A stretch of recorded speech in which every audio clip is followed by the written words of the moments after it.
안녕하세요. 여러분, 전라남도의 작은 시골에서 서울까지, 그리고 의사가 되기까지의 이야기를 전해드리려고 합니다. 가난과 반대 속에서도 꿈을 포기하지 않았던 한 소녀의 진짜 이야기. 지금부터 함께 하시죠. 당신의 삶에도 영감을 줄 특별한 순간들이 기다리고 있습니다. 안녕하세요. 저는 지연이에요. 저는 전라남도의 작은 시골 마을에서 태어나고 자랐어요. 이곳은 새벽마다 참 조용하고 평화로워요. 나무 위에서 지저귀는 참새 소리, 시장에 가는 농부들이 타는 낡은 자전거 소리, 그리고 멀리서 들려오는 공장 사이렌 소리. 이런 것들이 우리 마을의 아침을 열어요. 하지만 우리 집은 이런 소리가 들리기 전에 벌써 하루를 시작해요. 아버지는 새벽에 일어나 논을 둘러보시고 어머니와 저는 부지런히 안녕하세요.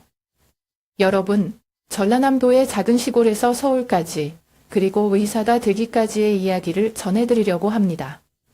가난과 반대 속에서도 꿈을 포기하지 않았던 한 소녀의 진짜 이야기. 지금부터 함께 하시죠. 당신의 삶에도 영감을 줄 특별한 순간들이 기다리고 있습니다. 두부를 만들어 시장에 내다 팔 준비를 해요. 아버지는 늘 이렇게 말씀하시고 했어요. 여자가 공부는 왜 하니? 어차피 시집 가면 끝이야. 이 말이 들릴 때마다 가슴속에 작은 바늘이 찌르는 것 같았어요. 그래도 저는 단박하지 않았어요. 대신 속으로 다짐했죠. 언젠가 아버지께 보여드릴 거야. 내가 할 수 있다는 걸. 저는 매일 새벽 4시에 어머니와 함께 일어나요. 하룻밤 동안 불린 콩 냄새가 부엌을 가득 채우면 어머니는 큰 냄비로 콩을 삶으시고 저는 두부틀에 콩물을 부으며 모양을 잡아요. 힘들지만 이 일은 제게 익숙해요. 한 번은 어머니께 물어본 적이 있어요. 엄마, 왜 이렇게 많이 만드세요? 엄마 힘드실 텐데. 그러자 어머니는 이마에 흐르는 땀을 닦으며 웃으시더라고요.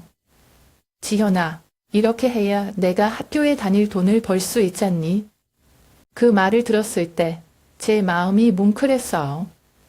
어머니의 노력이 헛되지 않도록 더 열심히 해야겠다고 다짐했지요. 저는 밤이 제일 좋아요. 가족들이 모두 잠든 후 저는 낡은 책상을 펴고 등잔불을 켜요.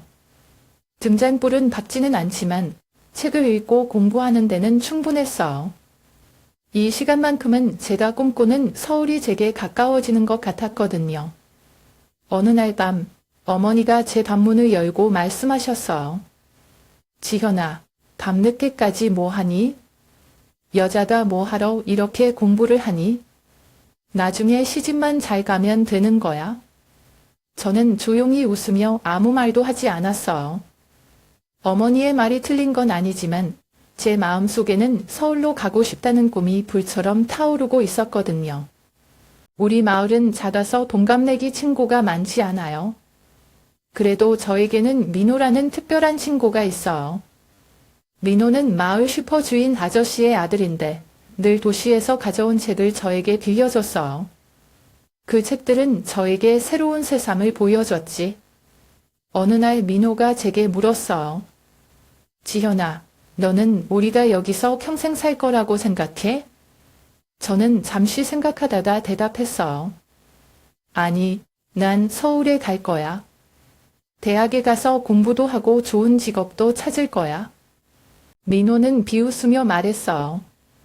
나는 그냥 이 마을을 벗어나는 것만으로도 좋아. 근데 너 서울 가면 꼭 나한테 거기 얘기해줘. 응, 약속할게. 저는 웃으며 말했어요. 우리 부모님께 저는 그냥 평범한 시골 소녀일 뿐이에요. 하지만 저는 스스로 다짐했어요. 나는 이렇게 살지 않을 거야. 등잔불 아래에서 공부할 때마다 책 한 장 한 장이 저를 서울로 더 가까이 데려다주는 계단처럼 느껴졌어요. 밤하늘의 별을 바라보며 속으로 물었어요. 서울은 여기서 얼마나 멀까? 그리고 내가 정말 그곳에 갈 수 있을까? 그날도 평소처럼 모두가 잠든 뒤 저는 부엌 옆 작은 책상에 앉아 등잔불을 켜고 책을 펴고 있었어요. 전등 대신 쓰는 등잔불은 희미했지만 제게는 충분했죠. 조용히 흘러가는 시간을 붙잡듯 공부에 몰두하고 있었는데 갑자기 마루에서 묵직한 발소리가 들려왔어요. 아버지였어요. 저는 얼어붙은 듯 몸을 굳혔지만 이미 늦었죠. 아버지가 문을 열고 들어오시더니 제 책상 위 책더미를 한참 동안 바라보셨어요. 그 눈빛은 마치 책 자체가 잘못이라도 있는 것처럼 날카로웠죠. 다시 공부하고 있구나? 아버지가 낮은 목소리로 물으셨어요. 너 또 공부하고 있니? 저는 아무 말도 못했어요. 말하면 더 화를 낼까 봐 겁이 나거든요. 그러자 아버지가 갑자기 제 손에서 책을 빼앗아 바닥에 던지셨어요. 내가 몇 번을 말했니? 공부는 너한테 필요 없는 일이야. 그 시간에 엄마 돕는 게 훨씬 나아. 책이 바닥에 떨어지는 소리가 부엌에 크게 울렸어요. 저는 재빨리 엎어진 책을 주우려고 몸을 죽였지만 아버지는 그걸 발로 밟으셨어요. 책은 찢기고 구겨졌고 저는 가슴이 철렁 내려앉는 것 같았어요. 내일부턴 이런 거 만지지도 마. 엄마랑 논일이나 도와. 아버지는 단호하게 말씀하시고 방으로 돌아가셨어요. 저는 거기서 멍하니 서 있었어요. 손에는 찢긴 책이 들려 있었고 머릿속은 온통 혼란스러웠어요. 그날 밤 저는 잠을 잘 수가 없었어요. 등잔불 아래에서 찢긴 책을 바라보며 생각에 잠겼죠. 눈물이 뚝뚝 떨어졌어요. 공부를 계속해야 하는 걸까? 아니면 아버지 말씀대로 포기해야 하는 걸까? 그러나 제 마음 한쪽에서는 포기할 수 없다는 작은 목소리가 계속 들렸어요. 그 목소리는 마치 서울에서 저를 부르는 것처럼 느껴졌죠. 지현아, 내가 꿈꾸는 삶이 여기 있는 건 아니야. 계속해봐. 아침이 되어도 저는 어젯밤의 일이 머릿속에서 떠나지 않았어요. 하지만 아무 일 없던 것처럼 어머니를 도와 두부를 만들기 시작했어요. 어머니는 제가 유난히 말이 없다는 걸 눈치채셨는지 조심스럽게 물으셨어요. 지현아, 무슨 일 있니? 저는 억지로 웃으며 대답했어요. 아니에요. 그냥 좀 피곤해서요. 그 순간에도 마음속으로 다짐했어요. 내가 언젠가 아버지한테 꼭 보여드릴 거야. 내 꿈이 헛되지 않다는 걸. 다음 날 아침, 새벽 공기가 아직 차가웠을 때 저는 조용히 책상에 앉았어요. 아버지가 깨시기 전에 조금이라도 공부를 하려고요. 등잔불은 어제보다 더 약하게 흔들렸고 마음속에는 어젯밤의 일이 여전히 남아 있었어요. 하지만 얼마 지나지 않아 방문이 열리는 소리가 들렸어요. 아버지였어요. 눈썹을 찌푸리며 제 책상 위를 보시더니 한숨을 내쉬셨어요. 아직도 정신을 못 차렸구나. 아버지는 이번에는 더 화가 나신 듯 했어요. 큰딸이 되면 집안일부터 배워야지. 종일 종이 조각만 만지고 있으니. 공부 잘하면 뭐하냐? 우리 집에서 내 학비 될 수 있을 것 같아? 저는 아무 말도 못했어요. 그냥 조용히 고개를 숙이고 책을 덮으려 했는데 아버지가 저를 막으셨어요. 아버지는 책상 서랍을 열고 제 모든 책을 한꺼번에 꺼내셨고 그것들을 들고 나가셨어요. 아버지는 마당에 있던 큰 물통으로 가시더니 책을 하나씩 던지기 시작했어요. 얇은 종이가 물을 만나 점점 무거워지고 잉크는 퍼져서 알아볼 수 없게 되었어요. 저는 그걸 보면서도 움직일 수가 없었어요. 마치 제 꿈이 물에 잠기고 있는 것 같았거든요. 아버지, 제발요. 그러지 마세요. 저는 울먹이며 다가갔어요. 책을 꺼내려 했지만 아버지는 제 손목을 잡아 멈추셨어요. 이게 마지막이다. 이제 다시 이런 일 없도록 해라. 다음엔 내 책을 전부 불태울 거야.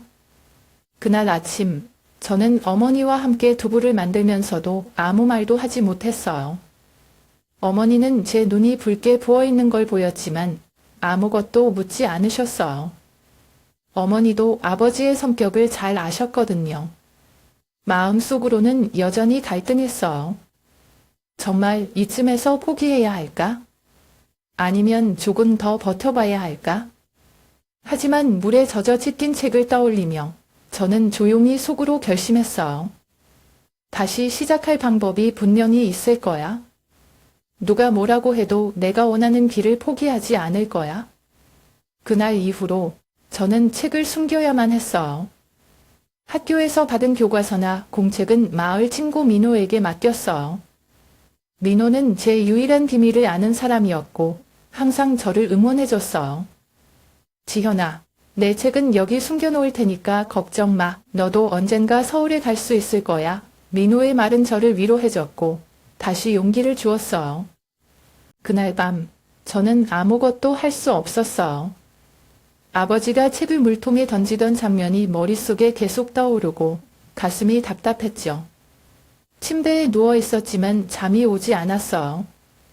그러다 문틈으로 어머니의 발소리가 들려왔어요.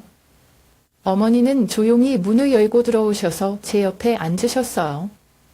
지현아, 어머니는 제 어깨를 가만히 쓰다듬 오셨어요.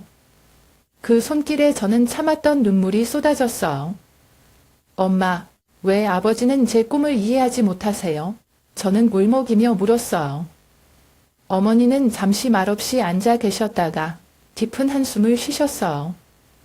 엄마도 알아. 내가 공부하고 싶어 하는 걸 엄마도 다 알아. 하지만 내 아버지가 틀린 말씀을 하시는 건 아니야. 우리 집이 가난한 건 사실이잖니. 그 말을 듣는데 제 마음 한쪽이 무너지는 것 같았어요. 저는 아무 말도 못하고 고개만 숙였어요. 어머니는 한참 동안 저를 쓰다듬 오시더니 갑자기 옷 속에서 낡은 공책 하나를 꺼내셨어요. 이거 엄마가 어릴 때 썼던 거야. 그때는 학교에 다닐 수 없어서 그냥 집에서 글씨 연습하려고 썼던 거야. 내가 이걸 쓰면서 공부해. 하지만 아버지한테는 절대 들키면 안 돼. 저는 공책을 받아들고 가만히 바라봤어요. 낡은 표지와 구겨진 모서리, 그리고 몇 잠은 이미 찢어져 있었지만 제게는 그 어떤 새 책보다도 소중했어요. 엄마, 저는 다시 눈물이 터졌고 어머니는 저를 꼭 안아주셨어요. 그날 이후로 저는 공부를 더 조심스럽게 하게 되었어요. 책은 더 이상 책상 위에 놓지 않았고 어머니가 주신 공책과 연필은 침대 밑에 숨겨두었어요. 아버지가 논밭에 나다신 틈을 타 부엌에서 몰래 글씨를 쓰거나 짧은 수학 문제를 풀고 했어요. 그럴 때마다 어머니는 부엌문 근처에서 아버지가 돌아오는 소리가 들리나 계속 살리셨어요.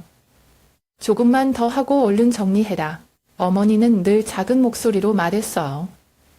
저는 그런 어머니의 모습을 볼 때마다 마음이 더 아팠어요.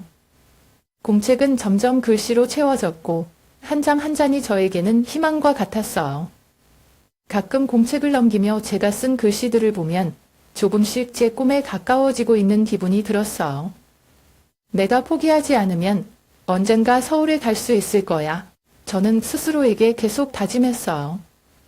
어머니는 그런 저를 묵묵히 지켜봐 주셨고 그게 제게 가장 큰 힘이 되었어요. 가난하고 힘든 서머니에서도 어머니의 믿음과 사랑이 저를 버티게 해줬어요. 제가 10살이 되던 해였어요. 그 해봄 마을 학교에 새로운 선생님이 오셨습니다. 성함은 스나 선생님이셨고 서울에서 내려오신 젊은 여자 선생님이셨어요. 처음 교실에 들어오신 날 선생님은 환한 미소로 우리를 반겨주셨죠. 안녕하세요, 여러분. 저는 서울에서 온 스나 선생님이에요. 앞으로 우리 함께 재미있게 공부해 봅시다. 그 순간 선생님의 말투와 모습에서 서울 사람 특유의 세련됨이 느껴졌어요. 그 후로 선생님은 늘 학생 한 명 한 명을 꼼꼼히 챙기셨어요. 하지만 이상하게도 저는 자주 선생님의 눈길을 느꼈어요. 하루는 수업이 끝난 후 선생님이 저를 조용히 부르셨어요. 지현아, 혹시 집에서 공부는 많이 하니? 저는 선생님 눈치를 보며 머뭇거렸어요. 아니요. 집에서는 책을 잘 못 봐요. 그 말을 들은 선생님은 잠시 생각에 잠기시더니 말씀하셨어요. 그래? 그러면 학교에서라도 열심히 해보자. 너는 분명히 잘할 수 있어. 그때부터 선생님은 제게 더 많은 관심을 가져주셨고 수업이 끝난 뒤에도 남아서 문제를 하나씩 풀어주셨어요. 선생님의 응원은 마치 저를 위한 따뜻한 바람 같았어요. 몇 주 뒤 어느 날 오후 선생님이 집으로 찾아오셨어요. 아버지가 논일을 마치고 집으로 돌아오신 참이었는데 스나 선생님이 직접 문을 두드리셨죠. 안녕하세요. 저는 지현이를 가르치는 스나라고 합니다. 선생님은 어색한 웃음과 함께 책 몇 권을 내밀며 말씀하셨어요. 지현이는 정말 공부를 잘할 수 있는 아이예요. 제가 이 책들을 주고 싶어서 찾아왔습니다. 제발 이 아이에게 공부할 기회를 주세요. 아버지는 선생님의 말을 듣자마자 인상을 찌푸리셨어요. 우리가 그렇게 잘 사는 집이 아닙니다. 공부는 사이예요. 지현이는 집안일이나 배워야 합니다. 분위기가 순식간에 무거워졌지만 선생님은 조금도 물러서지 않으셨어요. 이 아이는 꼭 공부를 해야 합니다. 잠재력이 너무 아까워요. 나중에 후회하지 않으시려면 기회를 한 번만 더 주세요. 그때 어머니가 나셨어요. 여보, 선생님 말씀대로 한 번만 더 지켜보는 게 어때요? 만약 안 된다면 그때 다른 방법을 생각해도 늦지 않잖아요. 어머니의 설득 덕분인지 아버지는 마지못해 고개를 끄덕이셨어요. 좋습니다. 그런데 이번이 마지막입니다. 더 이상 시간 낭비하는 일은 없도록 하세요. 그날 밤 스나 선생님이 주신 책을 품에 안고 잠들었던 기억이 아직도 생생해요. 선생님은 제게 단순히 책 몇 권만 준 것이 아니라 제게는 꿈을 다시 꿀 수 있는 기회를 주셨던 거예요. 그 이후로도 선생님은 저를 계속 응원해 주셨어요. 학교에서는 물론이고 가끔 집 근처에서 만나면 잘하고 있지 하며 웃으셨어요. 선생님의 그 따뜻한 미소는 늘 제게 큰 힘이 되었지요. 물론 아버지의 눈초리는 여전히 날카로웠고 공부를 멈추지 말아야 한다는 부담감이 컸어요. 하지만 이제는 혼자가 아니었어요. 스나 선생님이 제 곁에 있었고 어머니의 믿음도 느낄 수 있었거든요. 새벽 4시에 집안은 아직 깜깜했지만 저와 어머니는 이미 부엌에 나와 있었어요. 불을 피워 큰 솥에 물을 끓이고 불린 콩을 한 움큼씩 넣어 갈았죠. 매일 똑같은 일상이지만 저는 요즘 그 시간이 전보다 덜 힘들게 느껴졌어요. 왜냐하면 학교에 갈 수 있다는 게 너무 소중했거든요. 지현아, 이거 닫으면 김치 담그는 거 도와줘야 해. 네, 엄마. 곧 끝나요. 그렇게 아침부터 부지런히 움직이다 보면 어느새 시간은 6시가 되었고 저는 학교에 가기 위해 서둘러 옷을 갈아입었어요. 학교까지는 걸어서 30분, 뛰면 20분 정도 걸렸어요. 버스를 타고 가면 금방이지만 버스비를 아끼기 위해 저는 매일 운동화끈을 단단히 묶고 다녔어요. 겨울에는 새벽 공기가 차갑게 얼굴을 때렸지만 그런 작은 불편쯤은 참을 수 있었어요. 어느 날은 친구 민호가 자전거를 타고 가다가 저를 보고 멈췄어요. 지현아, 너 왜 맨날 뛰어다니냐? 우리 집 자전거 빌려줄까? 저는 민호의 제안을 웃으며 거절했어요. 괜찮아. 뛰는 게 운동도 되고 좋아. 그렇게 말은 했지만 사실 저는 민호에게 신세를 지는 게 싫었어요. 겨울이 되면 밤이 유난히 길었어요. 이불을 덮어도 차가운 공기가 살을 파고드는 느낌이었죠. 그래서 잠들기 전 저는 작은 장작 난로를 켜서 밤을 조금이라도 데웠어요. 엄마, 오늘은 이불을 바깥에 널지 못해서 더 추워요. 그래도 너희 아버지가 힘들게 구해온 장작이 있으니 다행이지. 어머니의 말에 저는 잠시 멈춰 생각했어요. 아버지는 말은 거칠게 하셔도 저를 위해 장작을 사오셨던 거였어요. 그날 밤 저는 이불 속에서 어머니와 아버지의 희생을 생각하며 잠들었어요. 학교에서 스나 선생님은 여전히 저를 챙겨주셨어요. 가끔은 제가 가방을 놓고 갈 때 몰래 사탄이나 작은 책을 넣어두시기도 했죠. 어느 날은 선생님이 수업 끝나고 조용히 불러 말씀하셨어요. 지현아, 이거 서울에서 가져온 책이야. 많이 낡았지만 너한테 도움이 될 거야. 그 책은 영어 문법 책이었어요. 저는 책을 받아들고 고개를 숙이며 작게 속삭였어요. 감사합니다, 선생님. 꼭 열심히 공부할게요. 그 책을 손에 쥐고 집으로 돌아오는 길, 저는 혼잣말을 했어요. 언젠가 나도 서울에 가면 선생님께 보답해야지. 선생님이 주신 작은 선물들과 어머니의 끝없는 희생 덕분에 저는 점점 더 열심히 공부했어요. 민호는 저를 보며 가끔 장난스럽게 말했어요. 지현아, 너 서울 가면 우리랑 연락 끊으면 안 된다. 저는 웃으며 대답했어요. 그럴 리가. 내가 너한테 엽서라도 꼭 보내게. 그때는 세상이 여전히 멀게 느껴졌지만 선생님과 가족의 도움 속에서 저는 점점 그 세상을 향해 가까워지고 있었어요. 제가 고등학교 3학년이 되던 해였어요. 당시 저는 하루하루가 전쟁 같았어요.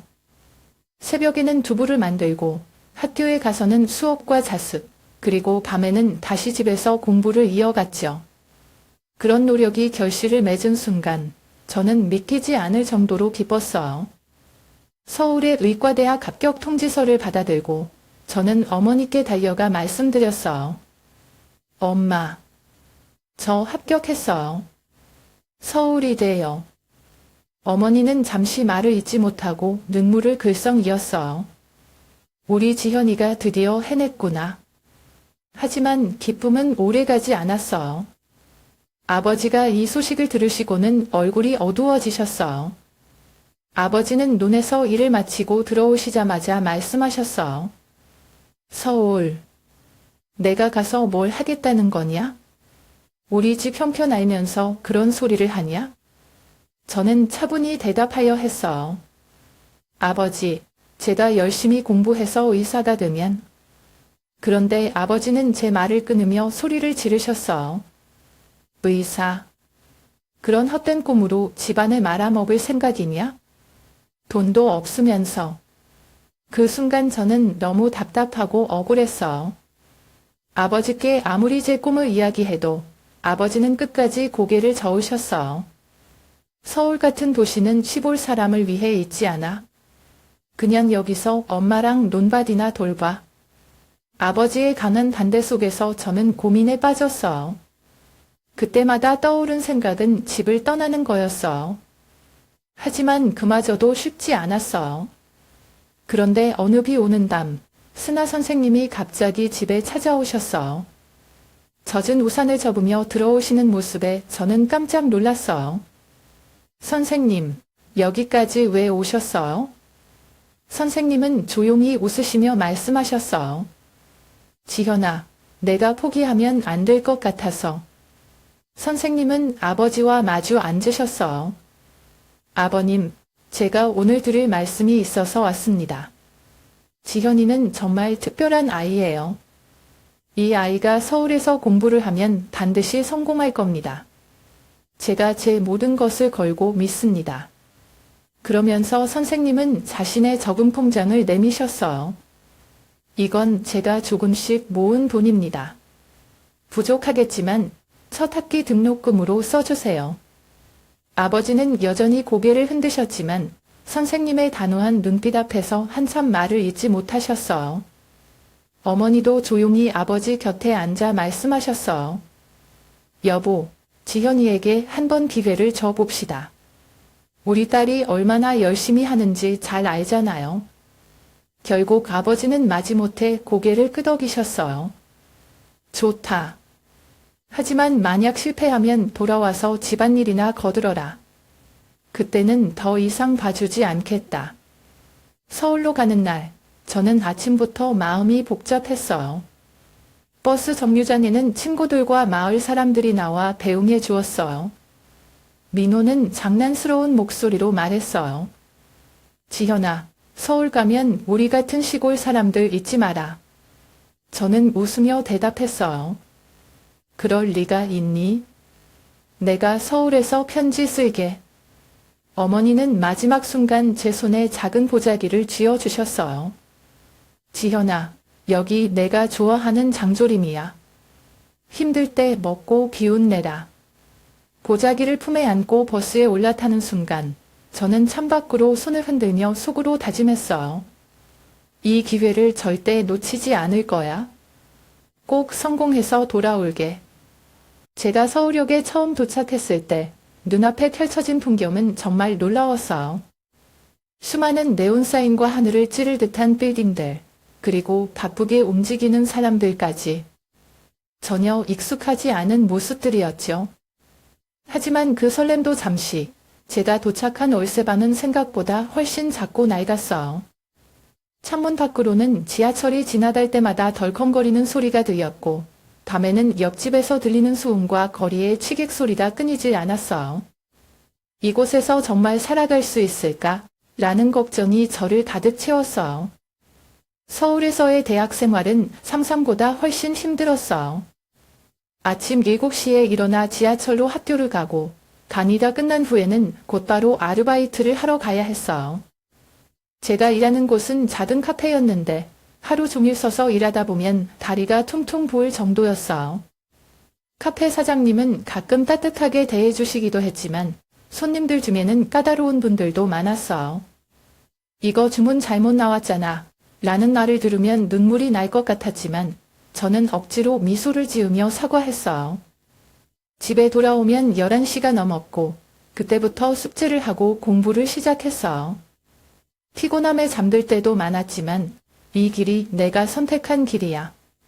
포기하지 말자 라고 스스로 다짐했어요. 서울에서 가장 큰 문제는 돈이었어요. 집세, 교재비, 생활비까지 혼자 감당해야 하다 보니 한 끼를 해결하는 것도 쉽지 않았어요. 대부분의 끼니는 라면과 김치였고 가끔 알바비가 들어오면 계란을 추가하는 게 유일한 사치였어요. 어머니께서 보내주신 약간의 돈은 거의 고향에 다시 보냈어요. 엄마, 저 잘 지내요. 걱정하지 마세요. 라고 말은 했지만 사실 속으로는 어머니께 더 많은 부담을 드리고 있는 것 같아 죄송했어요. 어느 날은 특히 힘든 하루였어요. 수업, 아르바이트, 그리고 마감까지 하다 보니 너무 지쳤어요. 알바를 마치고 집으로 가는 길, 갑자기 눈앞이 깜깜해졌고 정신을 잃었어요. 눈을 떴을 때는 병원이었어요. 간호사가 많이 피곤하셨나 봐요. 조금 쉬셔야겠어요. 라고 말했지만 마음 한편으로는 돈 걱정이 앞섰어요. 병원비는 어떻게 하지? 이렇게 쉬고 있을 시간이 없는데. 그때 병실 한쪽에서 보자기에 쌓인 도시락이 보였어요. 그것은 승아 선생님께서 보내주신 거였어요. 도시락 안에는 따뜻한 밥과 고기 몇 점이 들어있었고 그 옆에는 손편지가 놓여 있었어요. 편지에는 이렇게 적혀 있었어요. 지현아, 힘든 순간이 있겠지만 내가 할 수 있다는 걸 믿어. 한 걸음씩 나아가면 어느새 목표에 닿아 있을 거야. 항상 응원할게. 그 손편지를 읽으면서 눈물이 났어요. 선생님께서 멀리서도 저를 생각해 주신다는 게 큰 위로가 되었어요. 그날 저는 다시 한번 다짐했어요. 나를 믿어주는 사람들이 있으니까 나도 포기하지 말아야 해. 그날 이후 저는 조금씩 더 강해졌어요. 생활은 여전히 힘들었지만 작은 희망을 품고 매일을 살았어요. 아르바이트를 하면서도 공부를 하면서도 저는 항상 고향과 선생님의 응원 편지를 떠올렸어요. 몇 년간의 고된 시간을 지나 드디어 졸업식 날이 왔어요. 서울의 큰 강단에서 열린 졸업식에 저는 학사 가운을 입고 졸업장을 받았어요. 가족과 선생님들 앞에서 제가 우수한 성적으로 졸업생 대표로 연설을 했을 때 어머니는 눈물을 참지 못하시고 손수건으로 눈을 닦으셨어요. 지현아, 내가 여기까지 올 줄은 몰랐다. 정말 대단하다. 어머니의 떨리는 목소리에 저는 그만 울컥했어요. 졸업식이 끝난 후 고향에서 올라오신 아버지도 조용히 저를 보며 한마디 하셨어요. 잘했다. 서울로 보낸 보람이 있다. 그 말 한마디가 제게는 그 어떤 칭찬보다 값졌어요. 졸업 후 저는 서울의 한 대형 병원에서 인턴 생활을 시작했어요. 처음에는 환자들의 간단한 진료 보조나 기록 정리가 대부분이었지만 모든 일을 열심히 했어요. 가끔 밤샘 근무가 이어질 때도 있었지만 힘들다는 생각보다 환자들을 보며 내가 여기까지 오길 잘했구나 라는 마음이 더 컸어요. 그런 노력 덕분인지 동료 의사들과 선배들에게 조금씩 인정받기 시작했어요. 그 병원에서 저는 외과 의사 지옥 선생님을 만났어요. 지옥 선생님은 능력 있는 의사로 소문나 있었지만 본인은 늘 겸손했고 환자들에게도 따뜻하게 대했어요. 어느 날 저녁 교대 시간에 지옥 선생님이 제게 말을 걸었어요. 지현 선생님, 오늘 응급실에서 정말 대처 잘하셨던데요. 신입이라고 믿기 어려웠어요. 그 말에 저는 놀라며 웃었어요. 아니에요. 선배님이 옆에서 도와주셨잖아요. 그 뒤로 우리는 자주 함께 근무하며 이야기를 나누게 되었어요. 특히 제가 고향 이야기를 하면 그는 눈을 반짝이며 들어주곤 했어요. 지현 선생님, 참 강한 분이시네요.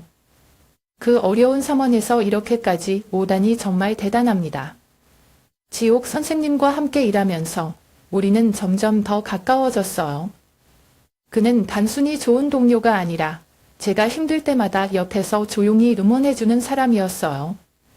한 번은 제가 한 환자의 상태가 악화된 것 때문에 속상해하고 있을 때 그는 병원 옥상으로 저를 데리고 갔어요. 지현 선생님, 다 잘하려고 하지 마세요. 우리는 의사지만 모든 걸 다 할 순 없잖아요. 중요한 건 환자를 진심으로 대하는 마음이죠. 그 말에 저는 큰 위로를 받았고 그의 따뜻한 마음에 점점 끌리게 되었어요. 몇 년간 함께 일하며 서로를 응원하고 의지한 우리는 자연스럽게 연인이 되었어요. 그리고 어느 날 지옥 선생님이 조용히 프로포즈를 했어요. 지현아, 앞으로도 계속 내 옆에 있어 줄래요? 그날 우리는 결혼을 약속했고 가족과 동료들의 축복 속에서 작은 예식을 올렸어요. 고향에서 올라오신 어머니와 아버지, 그리고 순아 선생님도 기쁜 마음으로 저를 축하해 주셨어요. 어머니는 신랑인 지옥을 보며 말씀하셨어요. 지현이가 좋은 사람 만났구나. 이제는 우리 딸 걱정 안 해도 되겠어. 결혼 후에도 우리는 함께 병원에서 일하며 서로를 응원했어요. 여전히 바쁜 하루를 보내지만 퇴근 후 함께 식사를 하며 하루를 마무리하는 그 시간이 제겐 무엇보다 소중했어요.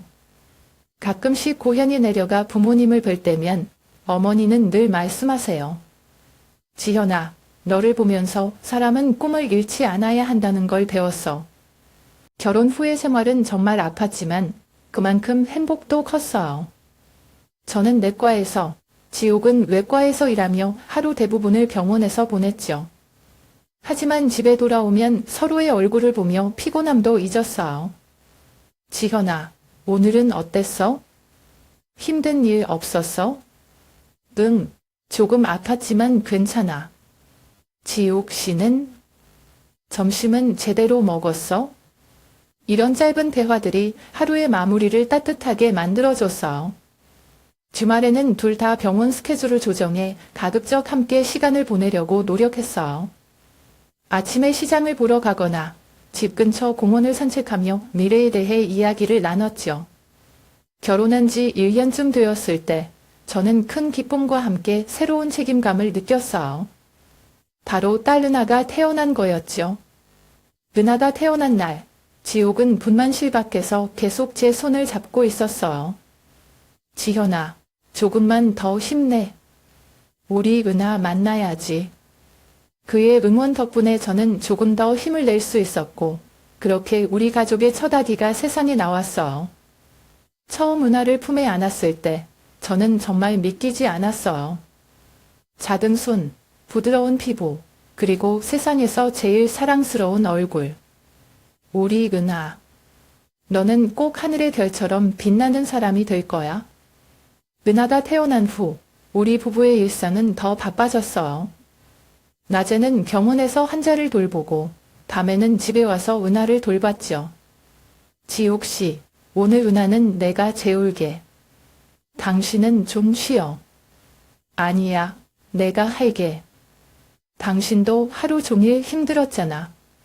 서로를 배려하며 육아를 함께했던 덕분에 우리는 더 단단한 가족이 될 수 있었어요.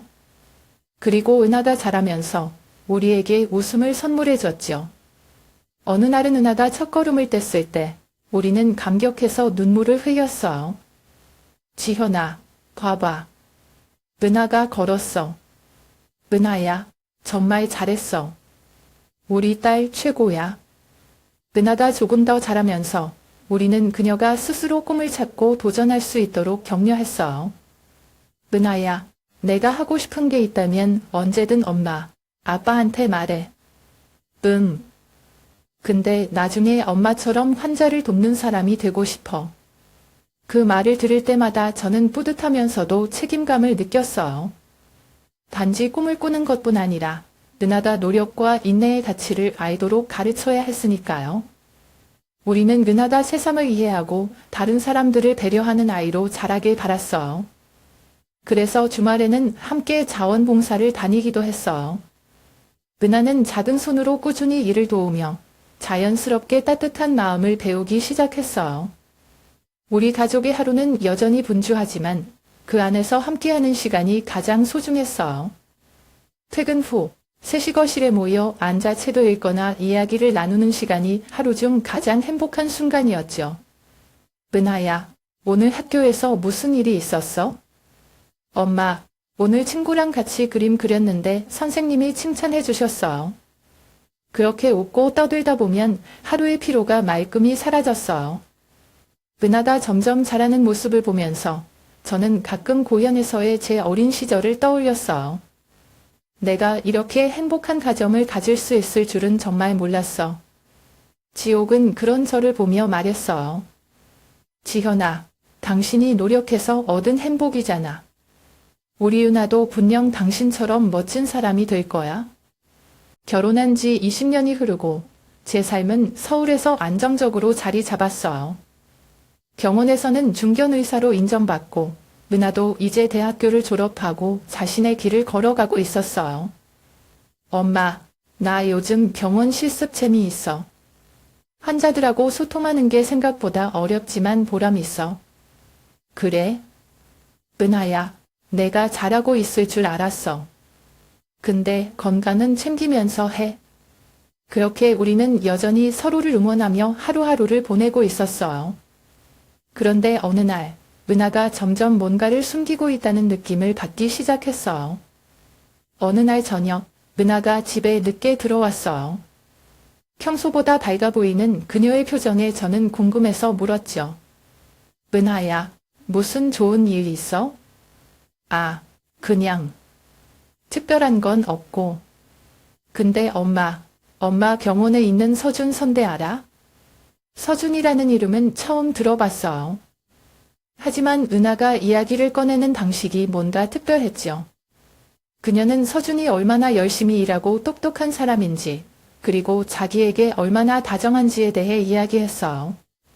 하지만 마음 한편으로는 은하가 조금 서두른다는 생각이 들었어요. 은하야, 서준이라는 친구가 좋은 사람일지는 모르지만 내가 정말로 행복할지 먼저 생각해야 해. 며칠 뒤 저는 은하가 언급한 서준이라는 실습생에 대해 알아보기로 했어요. 직접적으로 물어보긴 어렵지만 같은 병원에서 일하는 교수님에게 조심스럽게 물어봤죠. 교수님, 이번 실습생 중에 서준이라는 친구가 있다고 들었는데 어떤가요? 교수님은 잠시 생각하시더니 답하셨어요. 그 친구는 아주 똑똑하고 성실한 편입니다. 하지만 목표가 너무 뚜렷해서 가끔 다른 사람들과 충돌이 있기도 하고 자기 주장이 강한 편이에요.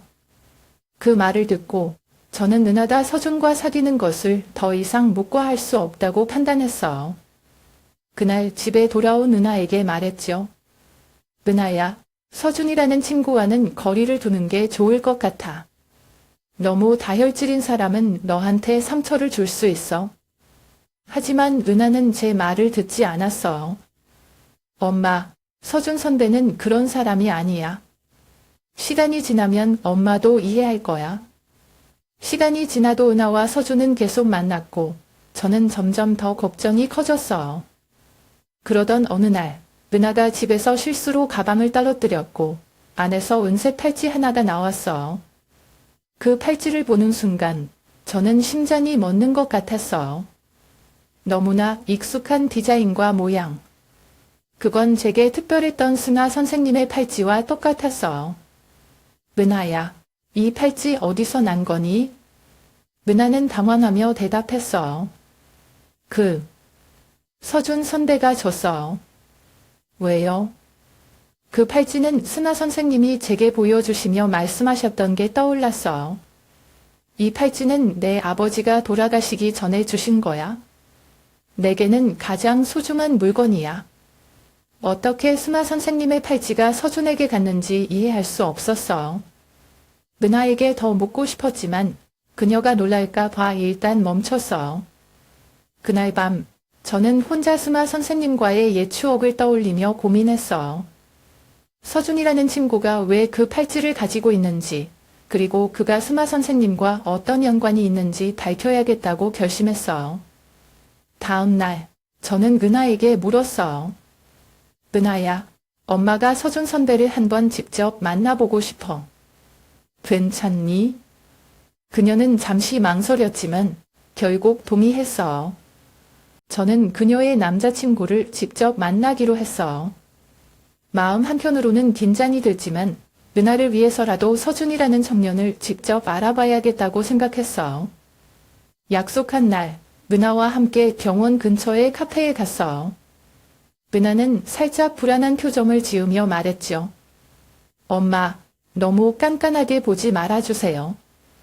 서준 선배, 정말 좋은 사람이에요. 엄마가 확인만 해볼게. 너무 걱정하지 마.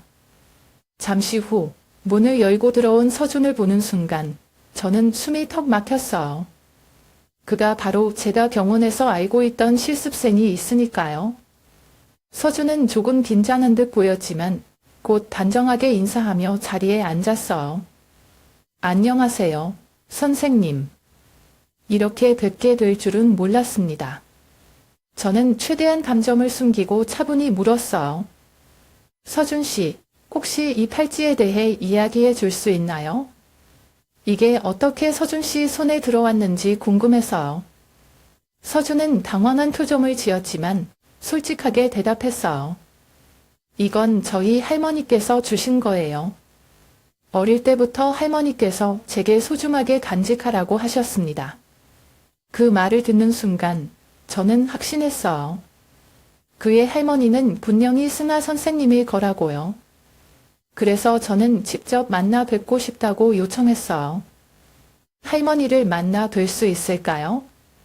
꼭 드릴 말씀이 있어서요. 서준은 잠시 망설였지만 결국 은하의 설득에 동의했어요. 며칠 후 서준의 안내로 그의 할머니 댁에 갔어요. 서울 변두리의 작은 아파트였어요. 문 앞에 서는 순간 제 심장이 터질 것처럼 뛰었어요. 서준이 초인종을 누르고 문이 열리자 제 앞에 나타난 분은 제가 기억하던 승아 선생님이었어요. 하지만 지금은 세월이 느껴지는 모습이었죠. 머리는 하얗게 새었고 몸은 많이 쇠약해 보였어요. 승아 선생님. 그 말을 내뱉는 순간 선생님도 저를 보며 놀라셨어요. 지현이니. 정말 네가 맞니? 그 순간 수많은 감정이 한꺼번에 밀려왔어요. 고향에서의 추억, 선생님이 제게 주셨던 희망, 그리고 제가 서울에서 꿈을 이루기까지의 모든 순간들이요. 안으로 들어가 선생님과 이야기를 나누는 동안 저는 승아 선생님이 그동안 겪으셨던 이야기들을 들을 수 있었어요. 선생님은 병으로 인해 병원에 자주 다니셨고 이제는 집에서 대부분의 시간을 보내고 계셨어요. 지현아, 내가 의사가 됐다는 이야기를 듣고 정말 기뻤어. 이렇게 다시 만날 줄은 몰랐구나. 저는 눈물을 참지 못하고 말씀드렸어요. 선생님 덕분이에요. 선생님이 없었다면 저는 여기까지 오지 못했을 거예요. 이야기 끝에 스나 선생님은 서준과 제가 같은 병원에서 일하고 있다는 사실을 듣고 미소 지으셨어요. 세상 참 좁구나. 이렇게 가족이 될 수도 있다는 게 놀랍다. 그날 이후 저는 수준에 대한 시선을 조금 바꾸게 되었어요. 그는 비록 때로는 미숙할지라도 선생님에게 받은 사랑과 가르침을 바탕으로 열심히 살아가고 있었어요. 스나 선생님을 다시 만난 그 순간 제 마음속에서는 온갖 감정이 뒤섞였어요. 선생님은 조금 쇠약해지셨지만 여전히 따뜻한 미소와 빛나는 눈빛은 그대로셨죠. 선생님도 저를 보며 금방 알아보셨고 놀라움과 기쁨이 뒤섞인 목소리로 말씀하셨어요. 지현아, 정말 네가 맞니? 이렇게 훌륭한 의사가 되어 돌아오다니 내가 해낼 줄 알았어. 그 말에 저는 참았던 눈물을 터뜨리며 선생님을 꼭 안았어요. 선생님, 제가 여기까지 올 수 있었던 건 다 선생님 덕분이에요. 정말 감사해요. 선생님과 이야기를 나누며 옛날 일이 하나씩 떠올랐어요. 선생님이 제게 주셨던 낡은 책들, 아버지의 반대에도 굴하지 않고 저를 응원해 주셨던 모습, 그리고 서울에 갈 수 있도록 주셨던 저축 통장까지. 그 모든 순간들이 머릿속을 스쳤어요. 선생님, 제가 그때 받은 도움들을 잊은 적이 없어요. 선생님께서 아니었다면 저는 지금도 시골에서 꿈을 잃고 살고 있었을 거예요. 선생님은 고개를 끄덕이며 말씀하셨어요. 지현아, 너는 그때부터 강한 아이였어. 나는 내가 잘할 거라는 걸 항상 믿었단다. 선생님은 그 후의 삶에 대해 들려주셨어. 내가 서울로 간 뒤 나도 가족과 함께 서울로 왔단다. 학교에서 계속 아이들을 가르쳤고 남편과 함께 평범한 가정을 꾸렸어. 남편은 몇 년 전에 새삼을 떠났고 지금은 아들 가족과 함께 살고 있단다.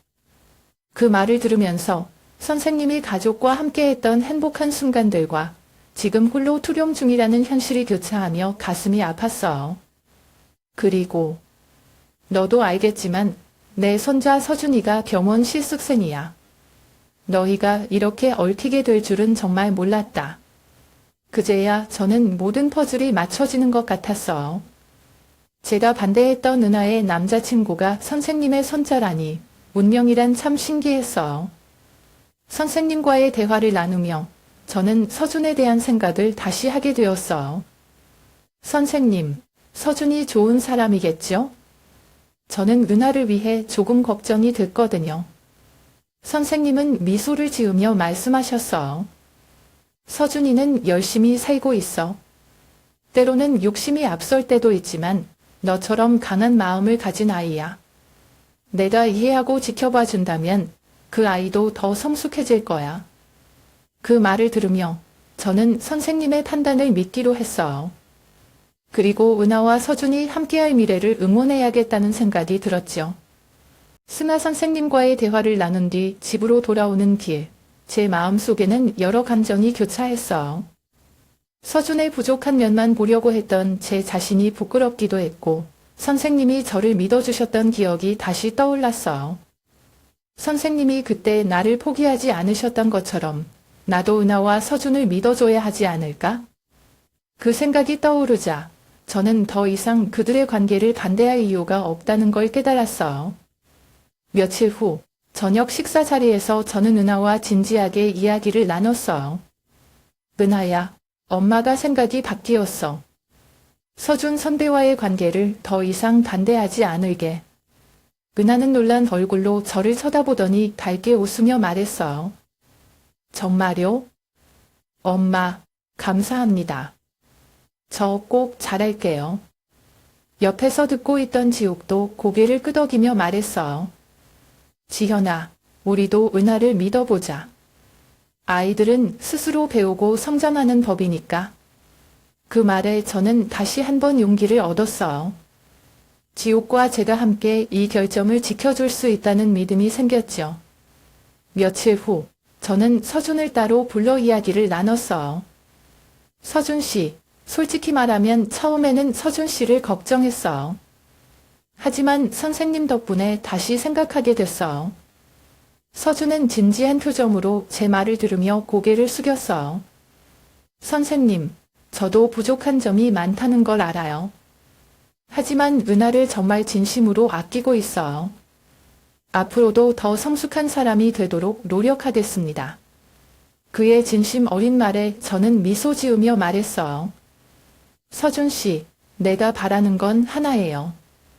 은하를 존중하고 서로에게 좋은 영향을 주는 사람이 되길 바라요.